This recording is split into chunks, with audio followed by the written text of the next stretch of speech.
एक दिन आता है, हम सब फुटबॉल फैंस के इतने साल हमने फुटबॉल देखा और इतने सारे लीजेंड्स को हमने फॉलो किया है, पर एक दिन आता है जब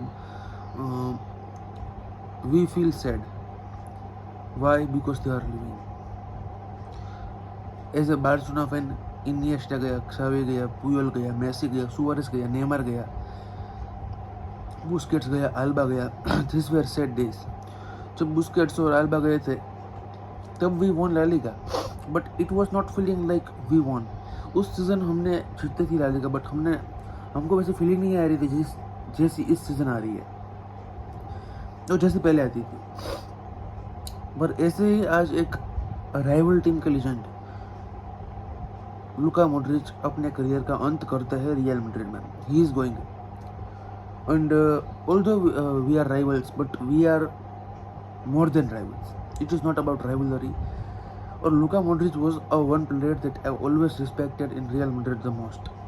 Luka Modric was one जो कि हमेशा रिस्पेक्ट देता था बंदों को, सामने वाली टीम को, चाहे वो बार्सिलोना का प्लेयर्स हो, चाहे वो कोई भी यूरोपियन टीम का हो।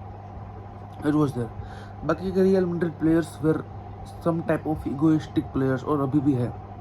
Real Madrid players are always egoistic, but Luka Modric was different from them, and it was because कि भाई he was like that.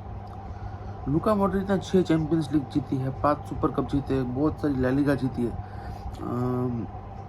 And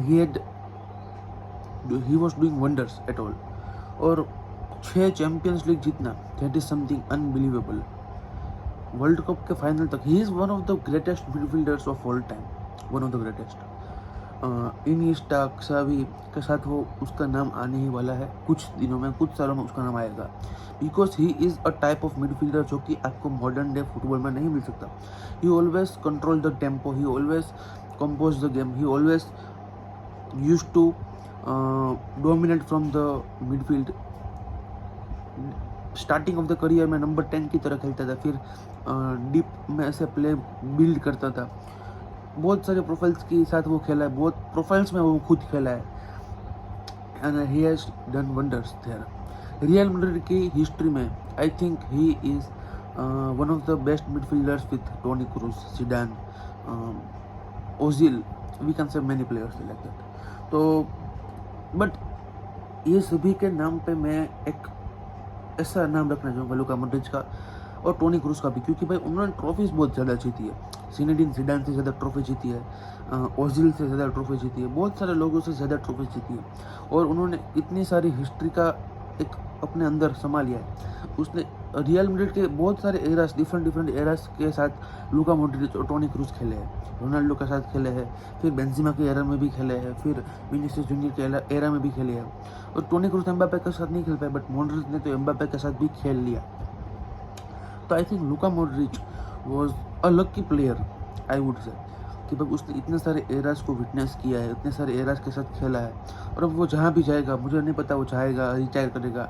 I don't think so कि he will retire, because seeing कि अगले साल world cup होने वाला है, तो आई थिंक क्रोएशिया के साथ वो वर्ल्ड कप खेलना चाहेगा। तो एक सीज़न मुझे लगता है वो कहीं ना कहीं वो ट्राई टू MLS, सऊदी भी जा सकता है, और वो नोज यूरोप में ही बंदा रुक जाए, बट यूरोप में रुकना इट इज़ अनसर्टेन मेरे हिसाब से। टोनी क्रूज एक इतनी अच्छी प्रोफाइल, जो कि आपके पास टेम्पो कंट्रोल चाहिए होती थी, हमेशा आपको कंट्रोल गेम में रखती थी, आपको पोजीशन ऑन द बॉल आपकी टीम बहुत ही अच्छी हो जाती थी टोनी क्रूज के साथ। और लुका मॉड्रिच भी वैसी ही प्रोफाइल थी, लुका मॉड्रिच की प्रोफाइल भी ऐसी ही थी कि भाई he always use to control the game.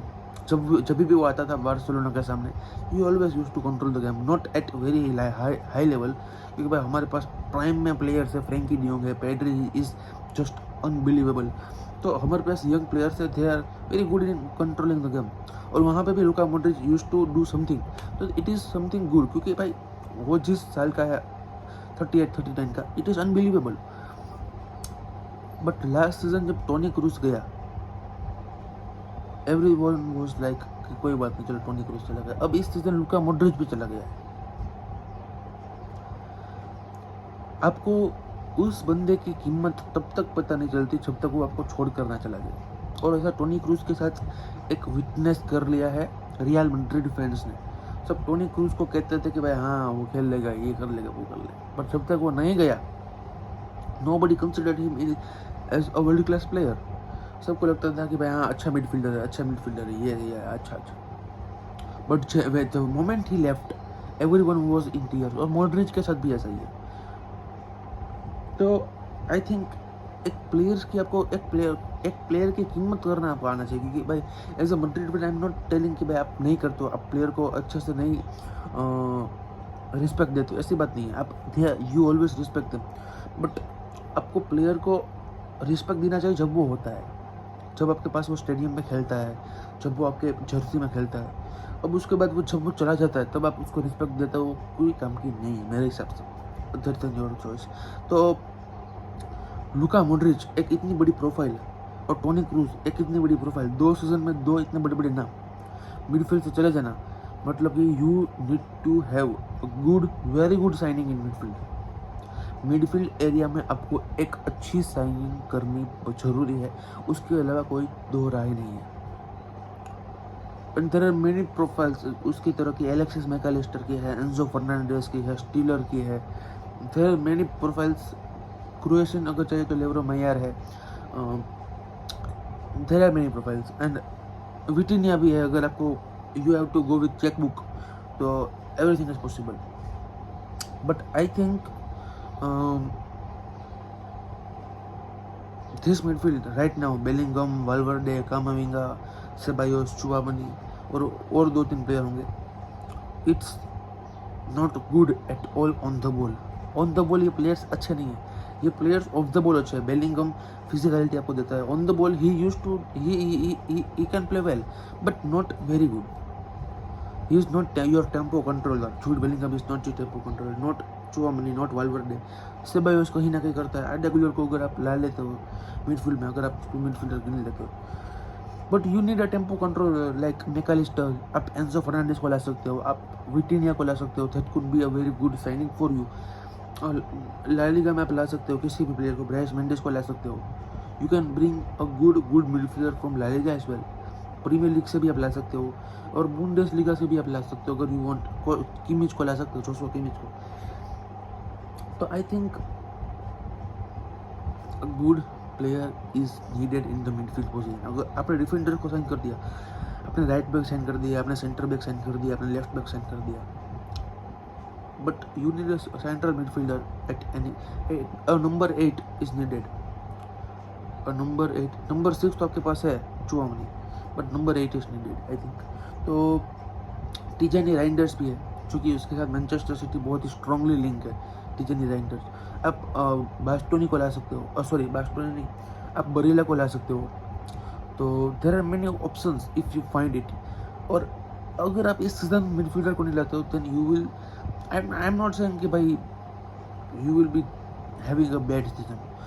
खराब स्कोर होने के बावजूद भी आप चैंपियंस लीग जीत गए हो, तो anything can be possible with real Madrid. But आपको रिस्क क्यों लेना है? अगर आप अच्छे मिडफील्डर्स के लिए जा सकते हो और आपके पास पैसे है, यू आर नॉट लाइक कि भाई you are not having money at all. You are having money, तो you have to use money. But Luka Modric का जाना, it's a sad day for Real Madrid fans and also a sad day for football fans as well. तो हाँ, मिलते हैं next video में, तब तक के लिए टेक केयर.